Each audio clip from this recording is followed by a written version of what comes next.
Most welcome to all, and I hope you will be very healthy, be happy, stay at home in this COVID-19 disease. Today my topic is a simple future tense, and at the previous video I taught you present tense, past tense, and deeply, and today we discuss about the future tense. And in future tense we learn a simple future tense, or we can say that future indefinite tense. First of all, if any tense or sentence we recognize, we try to symptom of the sentence. So let's see, first of all, we try to a symptom of the future indefinite tense.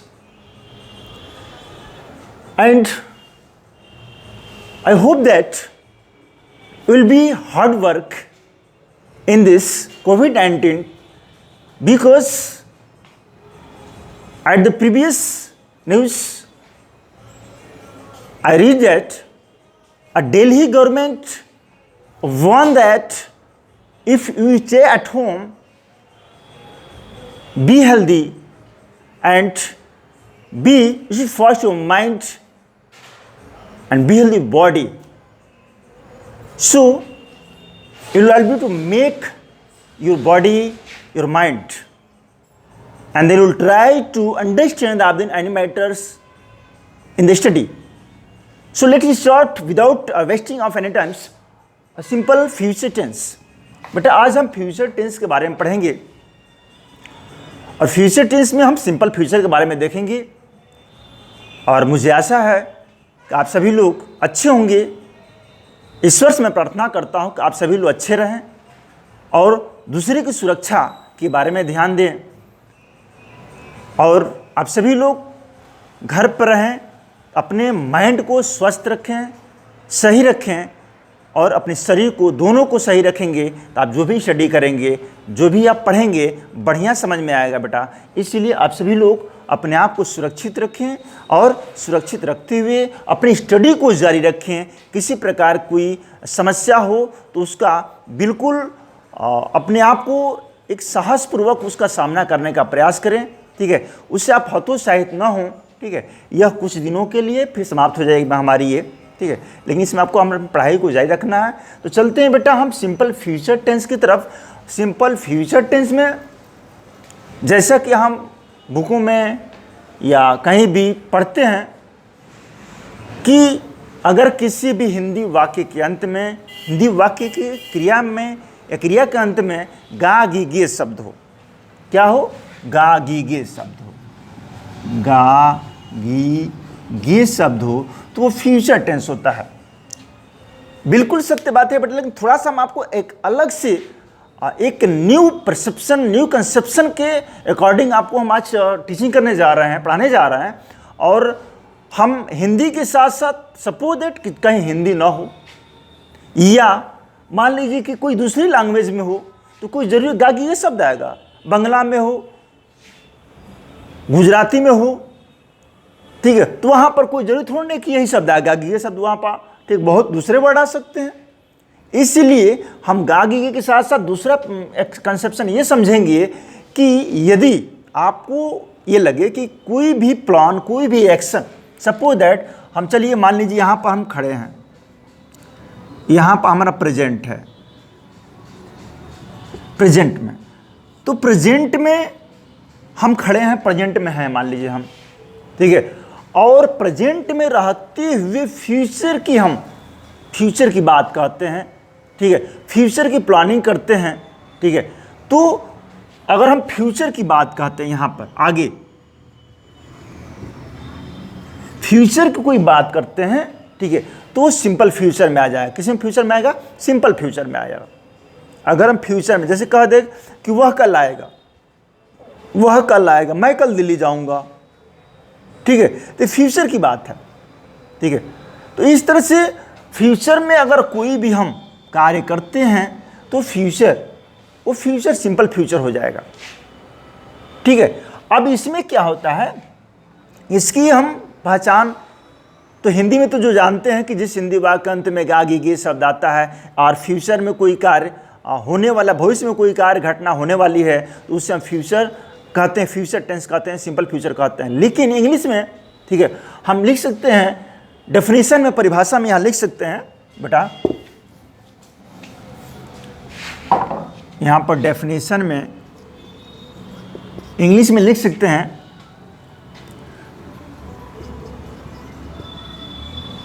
Future tense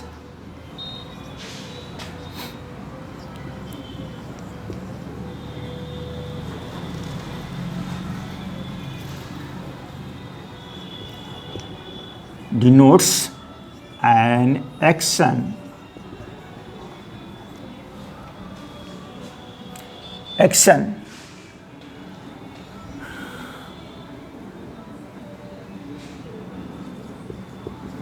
will time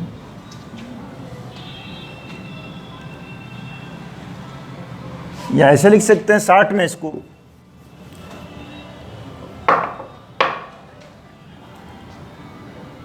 it denotes will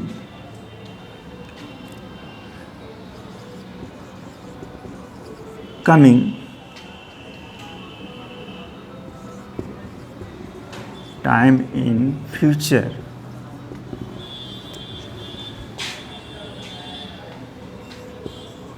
that does not control of speaker।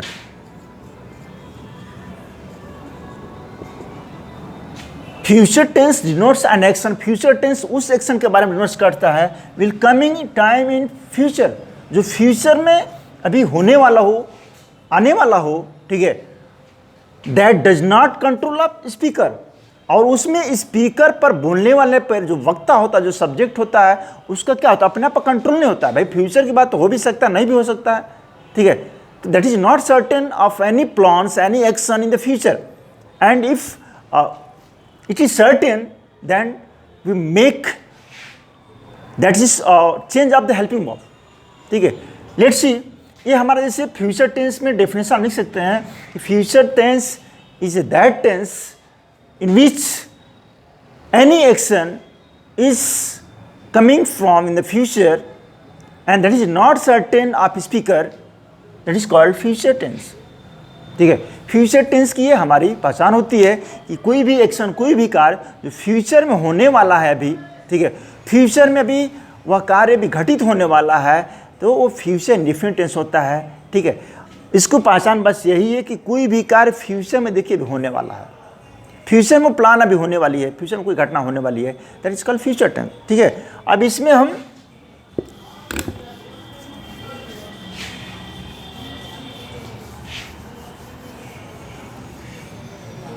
पहले इसको हम समझ लेते हैं बढ़िया से बेटा। इसकी हेल्पिंग वर्ब जो होती है विल और शैल होती है, क्या होती है, विल या शैल। इसकी जो हेल्पिंग वर्ब होती है विल और शैल होती है, यानी कि हम शैल का जो प्रयोग करते हैं केवल फर्स्ट पर्सन आई और वी के साथ, आई और वी के साथ शैल का प्रयोग करते हैं। Only we use shall with subject I and we, and all subject we use helping verb about a will. It means we can say that first person subject we use helping verb shall, and second person and third person subject use helping verb will. मतलब कि first person के साथ हम shall का प्रयोग करते हैं और अन्य सभी कर्ताओं के साथ, चाहे सेकंड पर्सन, थर्ड पर्सन जो भी हो, उसके साथ हम will का प्रयोग करते हैं। लेकिन बेटा आज के मॉडर्न इंग्लिश में, चूंकि इंग्लिश चेंजेबल है, बदलती रहती है और कुछ चीज़ें इसमें परिवर्तन होता जा रहा है, तो आजकल के ज़माने में हम शैल का प्रयोग बहुत कम कर रहे हैं, ठीक है। अब तो ज़्यादातर हम विल का ही प्रयोग कर रहे हैं, ठीक है। लेकिन एक चीज़ ध्यान दीजिए, अब हम फर्स्ट पर्सन के साथ शैल का प्रयोग करते हैं, फर्स्ट पर्सन के साथ शैल का प्रयोग करते हैं तो सर्टेन नहीं होता है।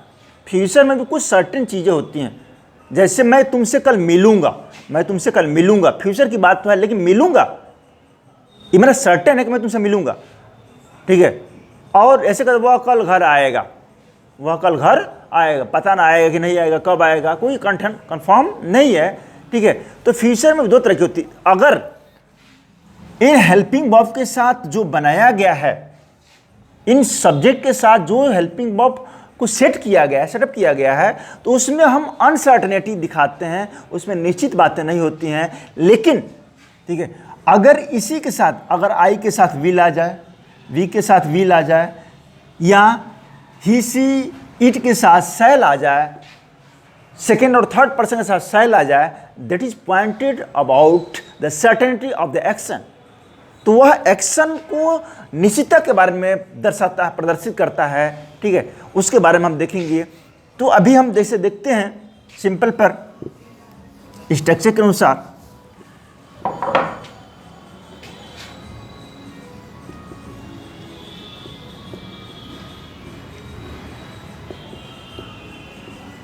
अफर्मेटिव, इसका स्ट्रक्चर बन जाएगा सब्जेक्ट प्लस विल या शैल plus V1 plus object. Structure इसके बने सब्जेक्ट प्लस विल या शैल प्लस V1 प्लस सब्जेक्ट। क्रिया का फर्स्ट फॉर्म लगता है इसमें, ठीक है।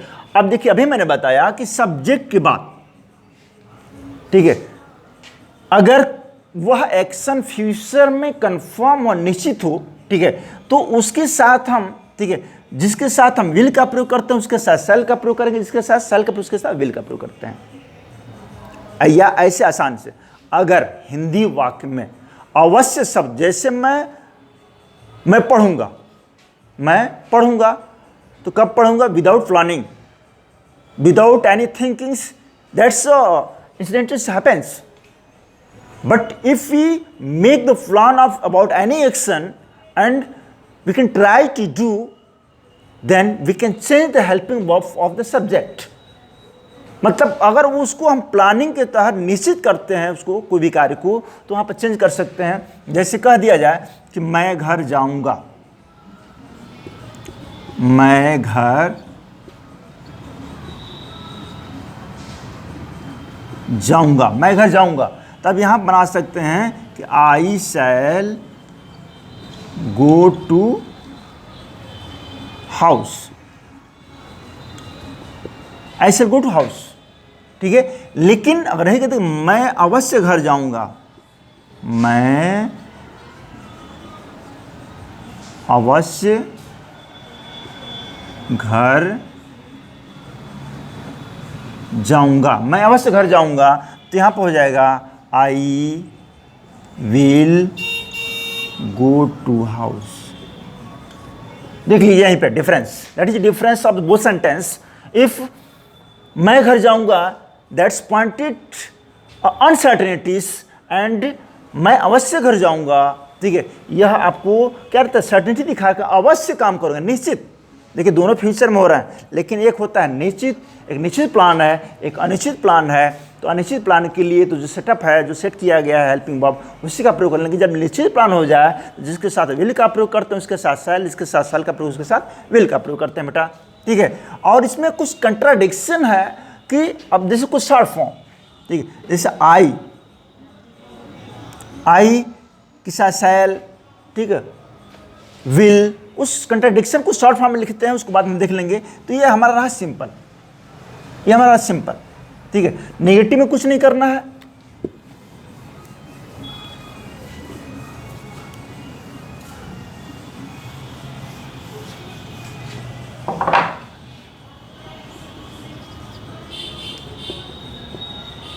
नेगेटिव का स्ट्रक्चर बन जाएगा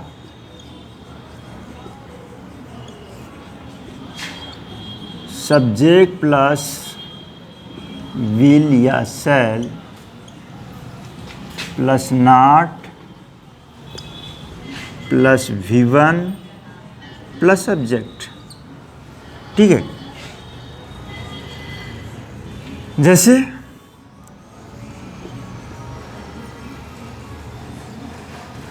वे कल दिल्ली जाएंगे, दिल्ली जाएंगे।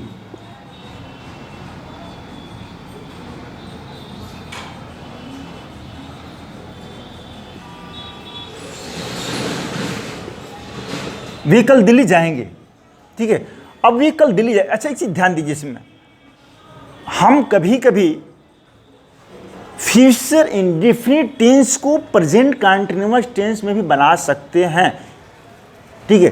कब, देख लीजिए एग्जांपल, कह दिया जा कि वे कल दिल्ली जाएंगे या वे कल दिल्ली जा रहे हैं, वे कल दिल्ली जा रहे हैं, वे कल दिल्ली जा रहे हैं। ये आपको डेफिनेशन से या सिम्टम से लगता है कि आपको प्रेजेंट कंटीन्यूअस टेंस है, भाई कल दिल्ली जा रहे हैं। तो प्रेजेंट में कल की बात कहाँ से आ गई? प्रेजेंट में कल की बात कहाँ से आ गई? प्रेजेंट में कल कहाँ से? कल का मतलब या तो बीता हुआ कल या तो आने वाला कल, या तो भूतकाल में कल की बात होती है, या तो फ्यूचर में कल में, फ्यूचर टेंस में कल की बात होती है। लेकिन अगर प्रेजेंट में आ जाए कि जैसे वह कल दिल्ली जा रहा है, कल जा रहा है, कल की बात हम कर रहे हैं, फ्यूचर की बात कर रहे हैं, फ्यूचर एक्शन को हम रिप्रेजेंट कर रहे हैं। तो अगर हम देखिए लगता है प्रेजेंट कंटीन्यूअस, उसको दोनों तरह से बना सकते हैं। I am going to Delhi tomorrow या I will go to Delhi tomorrow, दोनों तरह से बना सकते हैं। मतलब देखिए फ्यूचर कंटीन्यूअस ऐसे लग रहा है कि फ्यूचर कंटीन्यूअस है, लेकिन वो है क्या? ऐसे लग रहा है कि प्रेजेंट कंटीन्यूअस है, ऐसे लग रहा है सॉरी प्रेजेंट कंटीन्यूअस टेंस है, लेकिन बात कही जा रही है फ्यूचर की, फ्यूचर प्लान की। तो उसको हम दोनों बना सकते हैं, ठीक है। जैसे वे कल दिल्ली जाएंगे तो इसको बनाएंगे दे विल, या निगेटिव है ना, निगेटिव है तो यहाँ नॉट जोड़ दी, वे कल दिल्ली नहीं जाएंगे, ऐसे लिख दीजिए वे कल दिल्ली नहीं जाएंगे, ठीक है। वे कल दिल्ली नहीं जाएंगे, निगेटिव है तो हो जाएगा इसका they will not go to Delhi, they will not go to Delhi, ठीक है। ये निगेटिव हो गया हमारा। अब निगेटिव में कुछ नहीं करना है, विल और शैल के बाद नॉट का प्रयोग कर देना है, ठीक है। अब हम चलते हैं इंट्रोगेटिव।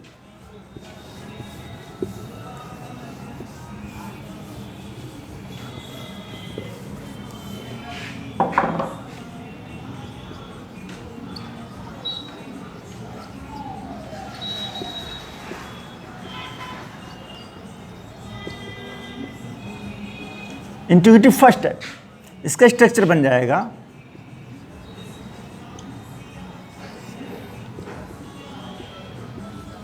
विल या शैल plus subject plus V1 plus object.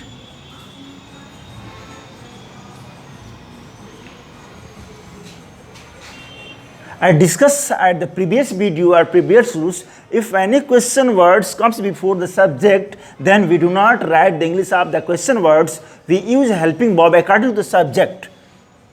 It is tell about a previous video or previous rules according to grammarian, ठीक है। मैं आपको पहले बता चुका हूँ कि यदि कोई भी टेंस का इंट्रोगेटिव फर्स्ट टाइप तो क्या शब्द पहले हो, प्रश्न क्वेश्चन वर्ड पहले हो, प्रश्न पहले लगा प्रश्न पूछ जाए तो उसका आंसर हम ऐसे अनुभव में दे सकते हैं। तो जैसे कह दिया जाए क्या वह चाय पिएगा,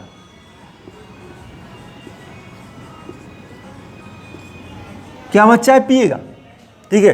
क्या वह चाय भाई हो सकता है नहीं पी सकता है, ठीक, कंफर्म नहीं है। तो देखिए अब क्या शब्द है, तो इसके जगह पर हम एक सब्जेक्ट के अकॉर्डिंग किसका प्रयोग करेंगे? हेल्पिंग वर्ब का प्रयोग करना है। यहाँ वह तो वह के साथ विल का प्रयोग करेंगे, तो यहाँ पर क्या हो जाएगा?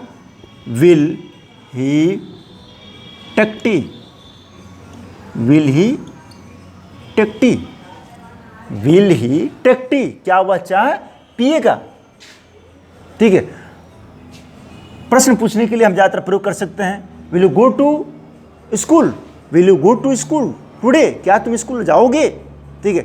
मतलब इस तरह से हम प्रश्न पूछ सकते हैं। तो ये रहा आपका इंट्रोगेटिव फर्स्ट टाइप।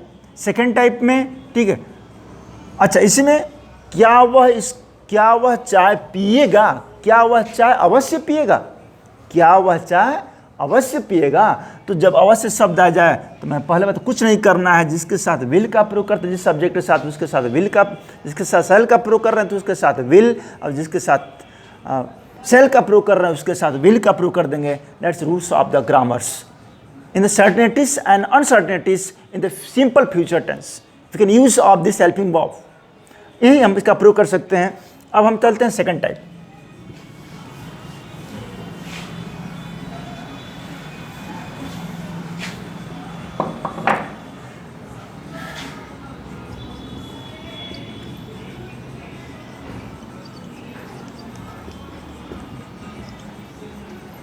या WH टाइप बोल सकते हैं इसको, WH टाइप। इसमें क्वेश्चन वर्ड पहले जोड़ दीजिए बस, क्वेश्चन वर्ड। जैसे वह कहाँ रहेगा, या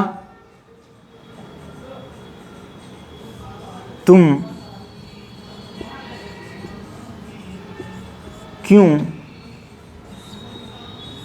वहाँ जाओगे, तुम क्यों वहाँ जाओगे। क्यों शब्द आ गया बीच में, मैं पहले बता चुका हूँ कि जब बीच में क्यों शब्द हो तो उसके हम इंग्लिश क्या करते हैं, सबसे पहले लिखते हैं तो वाई, और इसके साथ विल, वाई विल यू, ठीक है, गो देयर, गो देयर, तुम क्यों वहाँ जाओगे, ठीक है। तो why will you go there, ये रहा आपका फ्यूचर, कुछ नहीं करना है। लेकिन सपोज दैट, ये तो आपका एकल सेंटेंस, कभी कभी sometimes in the simple future there are two sentence and both sentence also recognition of the future tense, simple future. How can make of the sentence, if both sentence the symptom of the simple future are gagige in the last words, then how can you make of the sentence? At the times we make one sentence is the simple future and one sentence, second sentence we make the present indefinite tense. जैसे यदि तुम यहाँ आओगे तो मैं जाऊँगा, यदि तुम यहाँ आओगे तो मैं वहाँ जाऊँगा। सब ये देख लीजिए, दोनों में इसको देख लेते हैं थोड़ा सा, ठीक है। ये तो आपको समझ में आ गया होगा कंफर्म। अब देख लेते हैं इसी पर थोड़ा सा, चूँकि इसीलिए हम इसको बता दे रहे हैं कि वहाँ बच्चे कन्फ्यूज हो जाते हैं, थोड़ा सा एक्स्ट्रा चीज़ आपको बता दे रहे हैं उसमें।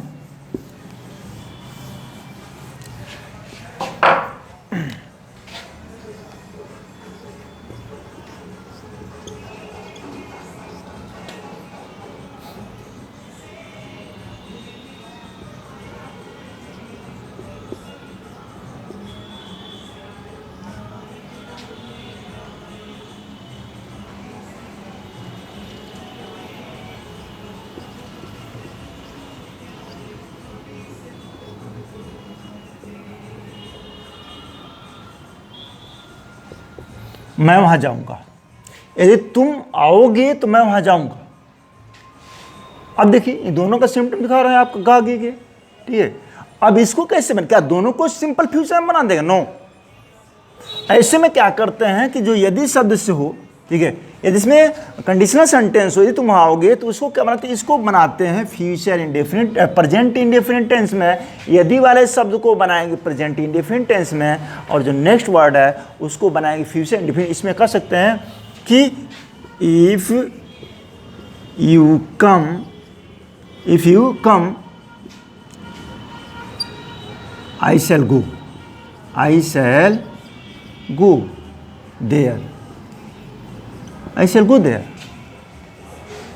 ये ध्यान दीजिएगा कि यदि दो सेंटेंस हो, दो एक्शन हो, दो कार्य हो रहा हो, ठीक है, और दोनों फ्यूचर का सिम्टम दिखा रहे हो, तो at that times we make the one sentence in the present indefinite tense and second sentence make the simple future tense according to grammars. We can't make the English of both sentence in the simple future. That is not right according to the grammars. So first sentence we make the simple future present indefinite and second we make the simple future. That is the rules of the grammars. ये आपका रहा future. इस तरह से बहुत सारे, यदि पिताजी मुझे पैसा देंगे तो मैं स्कूल जाऊंगा, if father gives me money, then I shall go to the school. बहुत सारी चीज़ें हैं। तो इस तरह से अगर एक फ्यूचर टेंस में दो सेंटेंस हो और दोनों जो है सिम्टम दिखा रहा हूँ फ्यूचर का, दोनों में गे शब्द आया हो, लेकिन यदि शब्द से जुड़ा हो तो जो सेंटेंस यदि शब्द से जुड़ा हो उसको हम बनाते हैं प्रेजेंट इंडेफिनिट में, और जो अदर सेंटेंस हो उसको बनाते हैं फ्यूचर इंडेफिनिट में, और इफ़ का प्रयोग कर देते हैं इससे। ये रहा आपका फ्यूचर।